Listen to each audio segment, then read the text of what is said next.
Welcome to the Great Detectives of Old Time Radio. From Boise, Idaho, this is your host, Adam Graham. If you have a comment, email it to me, box13@greatdetectives.net. Follow us on Twitter at Radio Detectives and become one of our friends on Facebook, facebook.com/Radio Detectives. Today's program is brought to you in part by the financial support of our listeners. And you can support the show via the Zelle app.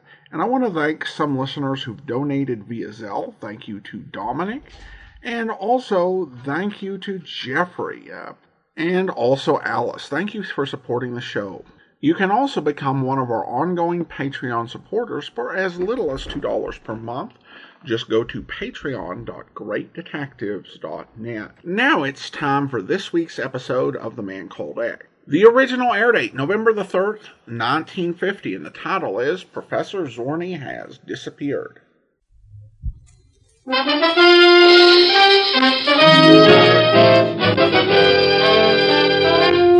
The National Broadcasting Company presents Herbert Marshall as Ken Thurston, The Man Called X. Wherever there is mystery, intrigue, romance, in all the strange and dangerous places of the world, there you will find The Man Called X.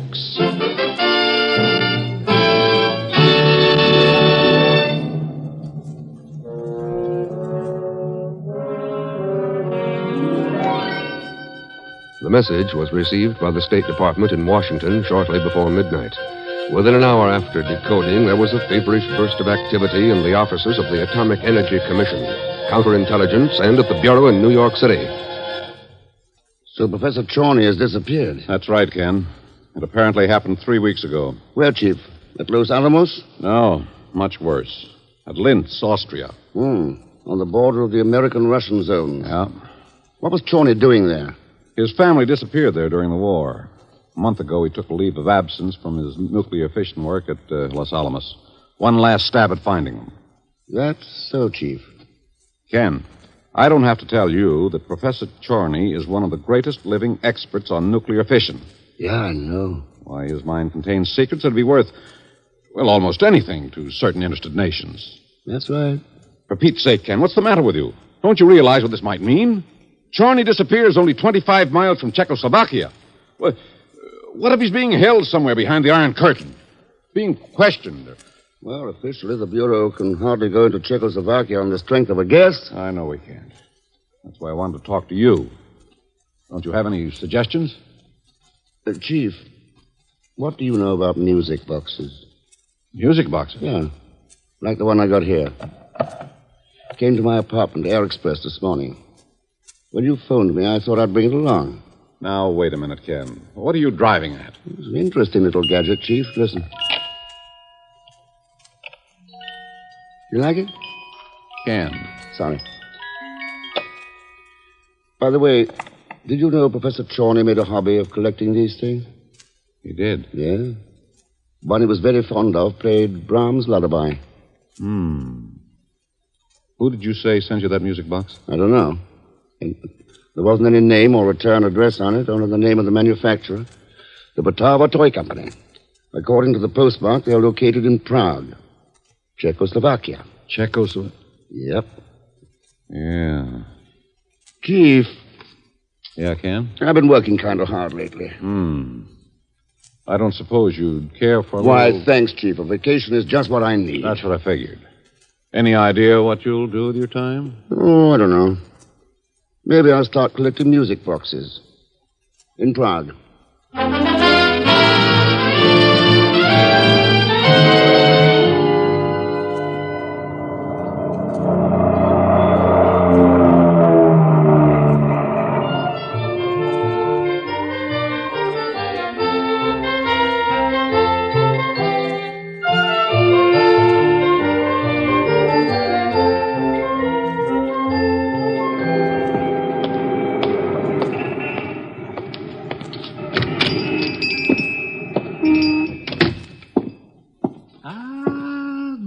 Afternoon, sir. Welcome to Bratava's toy shop. Thanks. Is the owner around? I am Papa Bratava. Is there something I could do for you? Maybe. My name's Ken Thurston. Ah, an American? That's right. And what is it that brings you to see me, Mr. Thurston? Oh, you have quite a reputation back in the United States, Papa Bratava. Oh, that is most pleasing. Yep. You've been recommended to me as an excellent manufacturer of music boxes. Oh. You are interested in music boxes, Mr. Thurston? That's right. A friend of mine has one that came from there. I could use one just like it. And the name of this friend. Could you tell me that? Yeah. Professor Czorny. Well, Papa Bratava? Mr. Thurston, there is down the street from here a caverna, a cafe known as Flecus. Flecus. Yes. If you will go there, please, and wait for me, I will join you within an hour. Why an hour, Papa? It will take me that long to make up my mind, Mr. Thurston. Oh? What about? If I should give you what you seek, or if I should kill you, at Flecos within the hour then, Mr. Thurston.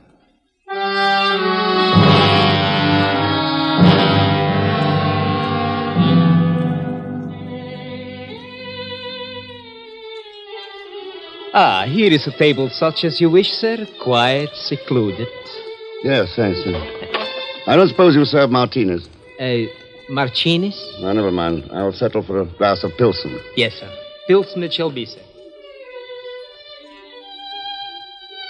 Hello, Mr. Thurston. Oh, no. I'm some classy fiddle, eh, Mr. Thurston? Pagan, I never heard such atrocious caterwauling in my life. Thank you, Mr. Thurston. Better even than the music box, eh? What do you know about a music box, Pagan? What do I know about it? Who do you think sent it to you anyways? You? Certainly. I knew you would be interested in learning about a certain Professor Czorny party. Not mentioning any names, of course. So I sent it to you. Pagan, if you had anything to do with Professor Czorny's disappearance... I swear by the father of my father, Mr. Thurston, I didn't have absolutely nothing to do with it. Only I got friends, you understand, with ears hanging to the underground. They told me. What did they tell you? Mr. X, do you think I'm the kind of a guy who gives away his friends' secrets for nothing? After all, there are certain miscellaneous expenses involved. Okay, Pagan, you'll get paid. Now, where can we talk? Well, I got to play here another 15 minutes. My public demands it, you understand. Oh, sure. No, but there's an alleyway behind this gypsy juke joint. I'll meet you back there when I get through. Now, if you will excuse me, I'll go tear a few more hearts out with my music. I might have known. Ah, here is your Pilsen, sir. Thanks. 2. I didn't know I looked that thirsty. The other one is for me. Well... Do you mind? Mind? Sit down, please. Thank you. Here, keep the change. No, thank you, sir. Thank you very much. My name is Ilsa. What is your name? Ken Thurston. American? American. I like Americans. I like you. Well, thanks. You would like to be friends with Ilsa? Do you always make friends this quickly? Why not? Life is too short to be wasteful of it. I like you. If you like me, why should not we be friends? Well, that seems to make sense. Only I was wondering. What? About your real reason for coming to my table. You sound almost as suspicious as Kumlov. Kumlov? You do not know him? Well, should I? No. But I will not spoil this moment of our meeting by discussing him. Goodbye for now. Well, that was a pretty short friendship. Oh, no. It has hardly begun. Here. This is my address.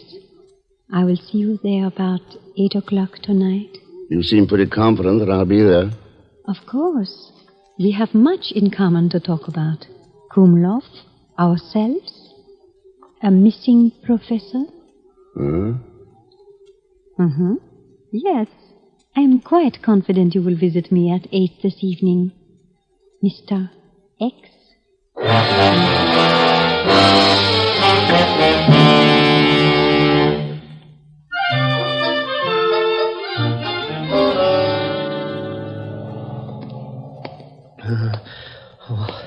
Why did I pick such a dark alley to meet Mr. X anyways? I should have had my head examined. Things I do for that man out of the goodness of my heart so he can do things for me. Oh, why do I stick my foot out into it? It's like this anyways. So you can chisel a few bucks, Baker. It's only you, Mr. Thurston. Who else were you expecting? Who can tell in a dark place like this? Must be plenty of people jealous of my fiddle playing. But anyways, right now, that's neither here. You got my payoff for me? I've got it. But first, I want to hear what you know about Professor Czorny. You almost talk like you almost don't trust me, Mr. Thurston. Start talking, Pagan. Well, I was in Bratislava a couple of weeks ago, playing my fiddle in a very exclusive joint. That's when I heard this couple of guys talking.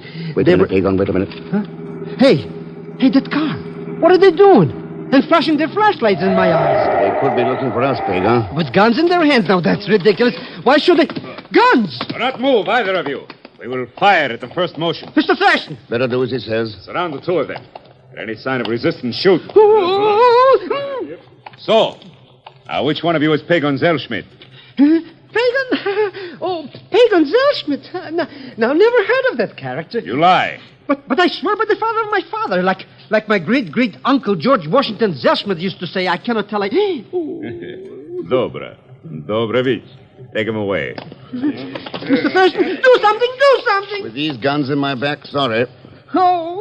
You speak very wisely, my friend. You are not able to do anything. Hey, look what you've done. You knocked him subconscious. You... Hey, let go of me. Into the car with him. Now, to headquarters. They are most anxious to question him. Yeah, Comrade Kumlov is anxious to question him.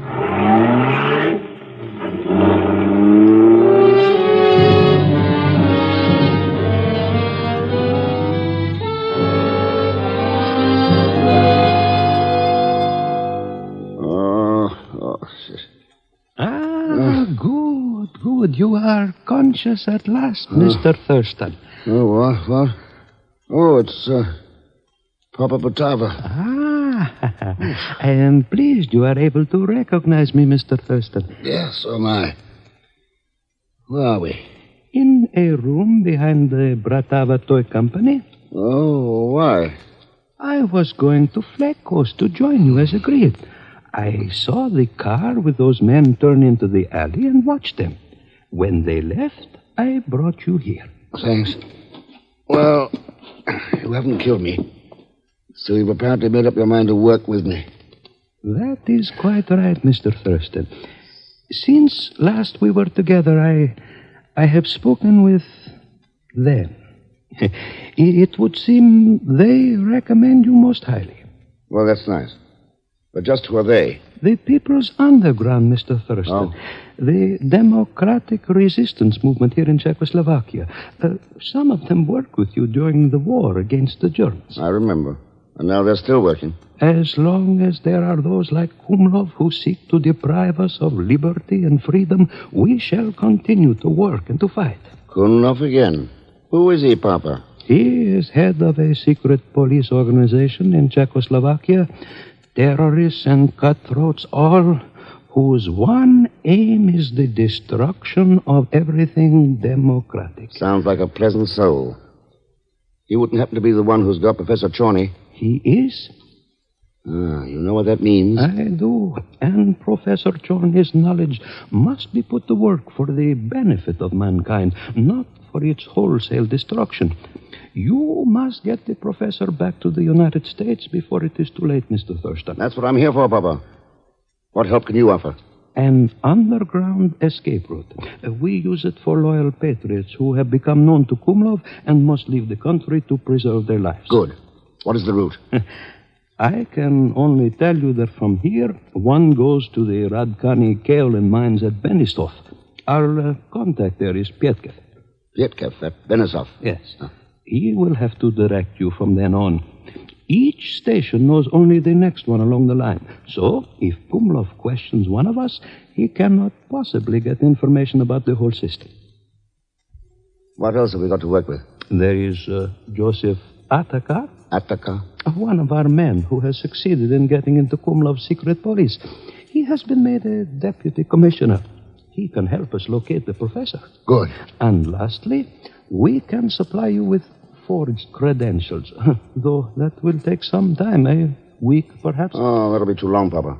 Kumlov's already had 3 weeks with Czorny. We've no time to waste. We'll have to... Expecting someone? Yes, Joseph Attica. He was to come here as soon as he finished his tour of duty.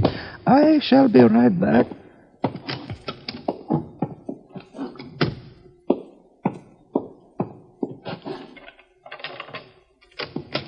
Come in, Joseph. I have...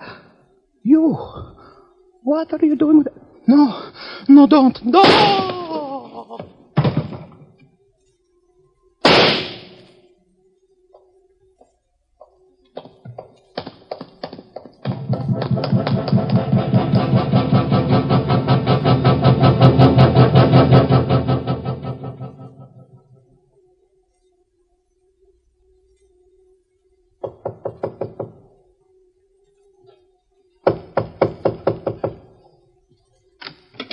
Please come in, Ken. Thanks, Ilsa. We are to be friends then? Or are you here merely because of what I said at Flecus? That'll pretty much depend on what you say now. You'd better get started, Ilsa.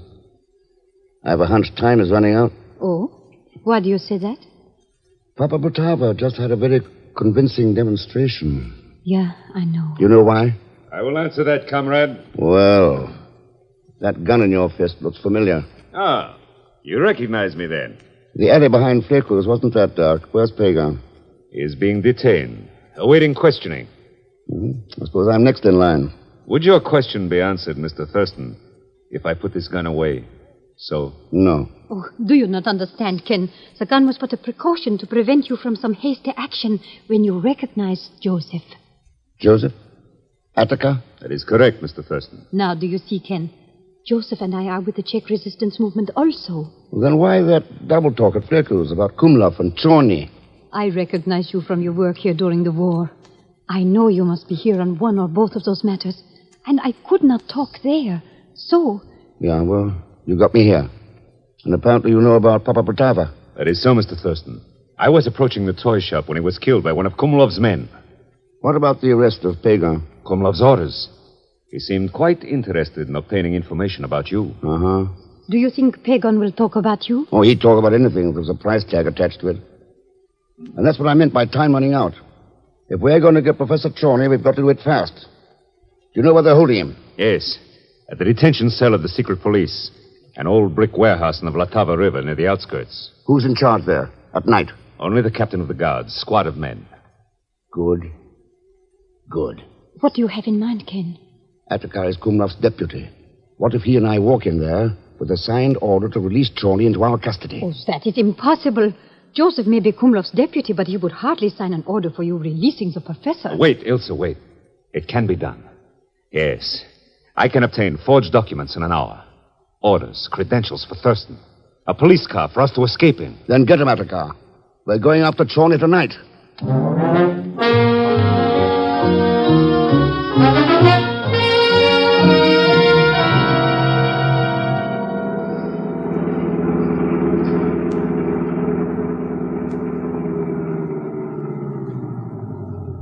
There's the detention warehouse, Ken. Good. Keep the motor going, Ilsa. The minute you see us at the gate, get there fast. Yes, Ken. Okay, Attica. Let's go.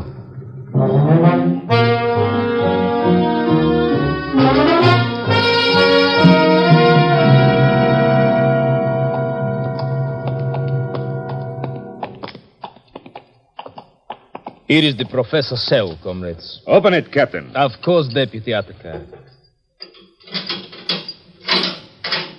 All right, Czorny. You have visitors. Get up.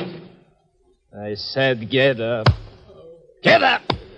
You're wasting time, Captain. Those drugs and all the questioning have left him only semi-conscious. We'll have to help him, Deputy. Of course. Come on, Czorny. On your feet. On your feet. Come along, Professor.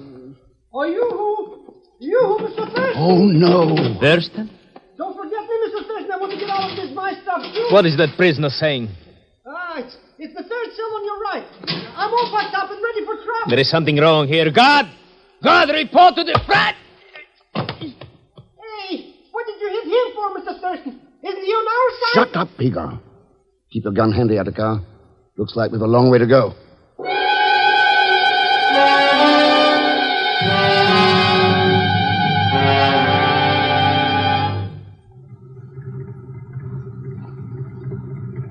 Oh, what has gone wrong in there? It is almost 15 minutes now since they left. Still they have not come. Shut up. There's trouble outside. Get to the gate, There! sir. The gate.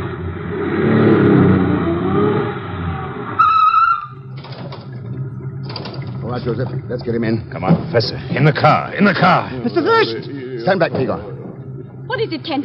What went wrong? Time for that later. Okay, Attica. Pegon, get in. Yes, sir. Hit it. Hit it.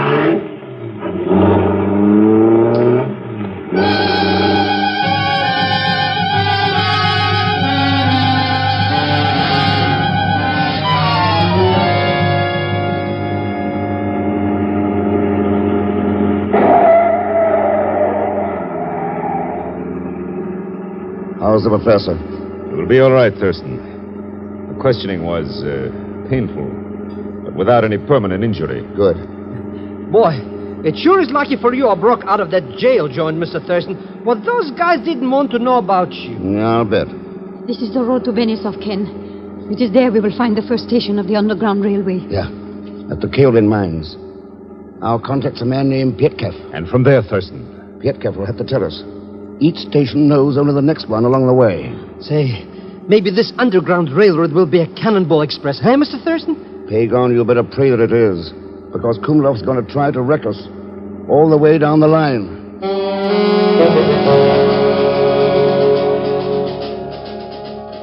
Go on, Pietkev. Our next shipment of kaolin goes to the Rudka porcelain factory at Mirovici in the morning, Mr. Thurston. Your party will be aboard one of the freight cars. Good luck to you.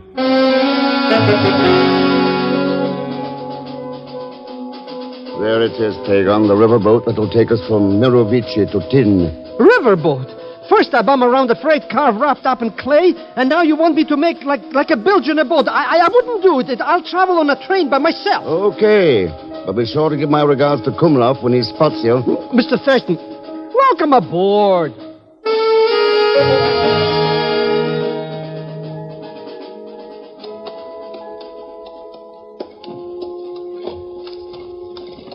You are certain that is the Kutna shoe factory just ahead, Ken? According to the directions at Tin, it's got to be, Elsa. And the Austrian border must lie just a short distance beyond. Yeah. The professor's journey back to freedom is almost over. Why are you always worrying about him? He's been sleeping practically the whole trip. After what he's been through, he deserves some rest, Pagan. Hey, you sure this shoe factory is the place we go, Mr. Thurston? No lights on inside. Well, the night watchman will be there. He's our contact. Come on, Attica. Let's find him. I'm with you, Thurston. Hey, me too. I'm not going to stay out here in the dark alone with only a woman and an old man for company. Always the gentleman, eh, Pagan? Oh, sure. Let him go with you, Ken. The professor and I will be all right. Okay, Elsa. Come on. Believe you me, Mr. Thurston, I'm going to be one happy chump when he leaves this wedgie workshop and get across that border. What a way to get from one country to another. Komlov would be willing to give up everything he has in Czechoslovakia if he could destroy this escape route, Zellschmidt. Ah, here's the door, Thurston. But I do not see any sign of the watchman around. Nor do I. Door's open. Let's go in. Hey, it's darker in here than in the dark outside. There's a desk here. There should be a lamp on it. Yeah, there it is. Ah, that's better. Now let's see if we can find that watchman. I would not worry about that if I were you, Zellschmidt. You were never going to cross the border anyway. That's what you think. Believe me, the quicker I get out of Czechoslovakia, the faster I... Mr. Thurston, he's got a gun. Yeah. What's that mean, Attica? A glance through the window will show you what it means. A glance through the... Mr. Thurston, there are lights out there, and men, and guns. Yes, Zellschmidt. You have reached the end of your travels. Mr. Thurston, what's the matter with this joker anyways? Has he blown his noggin or something? That's pretty simple, Pagan. Kumlov's learned what he'd give his soul to learn, if he had one. The escape route. The members of the Underground Railway. The names of resistance leaders in every town we've visited. Kumlov? Yes, Zellschmidt.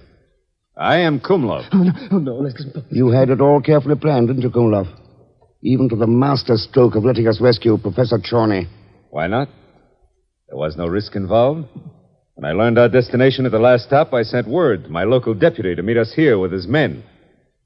Besides, you did not know us for what we were. Ilse and I could have killed you at any time if necessary. Ilse? You mean that pretty Petunia is working with this no good? Sure. She had to be, Pagan. Kumlov had every little detail carefully worked out, except one. I doubt that I overlooked anything, Thurston. Do you? Then maybe you'd better take a look out of that window. Huh? Those men out there aren't your secret police. They're members of the Resistance. The Resistance? You're mad. No, Kumlov. You're not the only one who made preparations at our last stop. I told the underground contact there all about you and Ilse. What you hope to gain by this fairy tale, I do not know, Thurston. How could you possibly have known about us? Ilse said she recognized me in Prague because I'd worked there during the war. I recognized her, too, Kumlov. She was working for the Nazis then. Go on. Batava said it would take a week to get forged credentials for me. You got them within an hour. There was no time to forge them, so they must have been real. And who but Kumlov could have put the genuine signature on them? You are telling the truth, aren't you, Thurston? These things you say, they are the truth. That's right, Kumlov. You and Ilse are the ones who reached the end of your travels. Yes, so it would seem. But you're going to end yours also, Thurston. Mr. Rex! Down, Pico!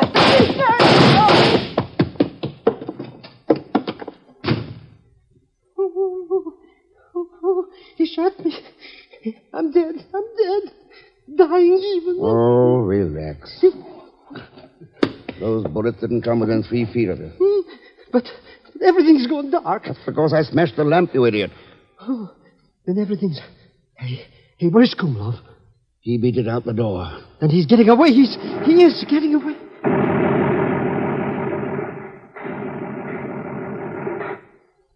No, Pagan. His kind never get away. You know, Kumlov thought he could destroy an escape route to freedom. But nobody can do that. There's nothing powerful enough to close the doorway to freedom for the peoples of this earth. I guess our job is to see that nobody tries. Come on, Pagan. We'd better get Professor Czorny home.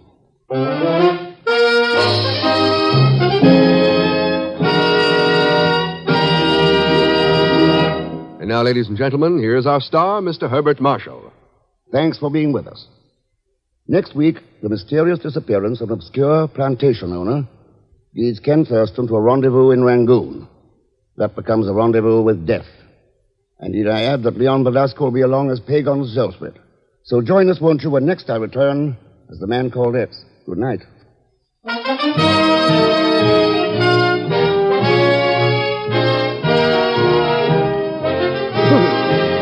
The Man Called X, starring Herbert Marshall, is a J. Richard Kennedy production and is directed by Jack John Stone with music composed and conducted by Felix Mills. Tonight's story was written by Sidney Marshall. Heard in tonight's cast were Jeanette Noland as Ilsa, Tony Barrett as the guard, Lou Merrill as Bratava, Gerald Moore as Attakar, and Will Wright as the chief.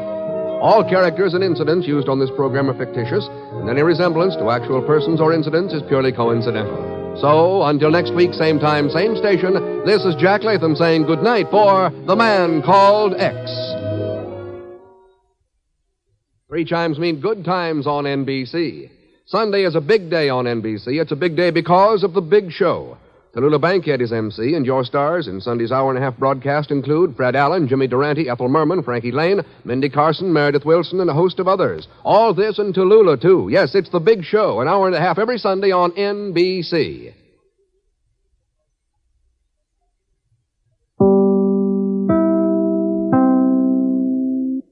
Welcome back. Well, I had to really crack up when Pagan blew Ken Thurston's cover.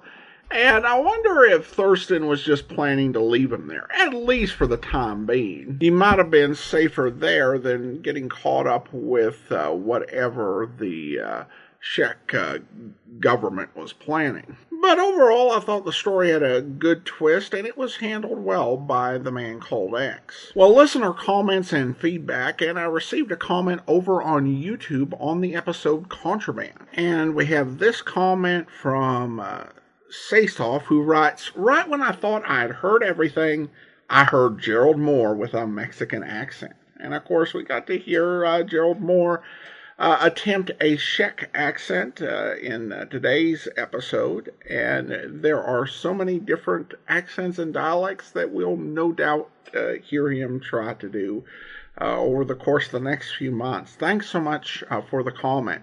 And I do want to go ahead and thank our Patreon supporter of the day. I want to go ahead and thank Chris. Chris has been one of our Patreon supporters since June 2015, currently supporting us at the Detective Sergeant level of $7.14 or more per month.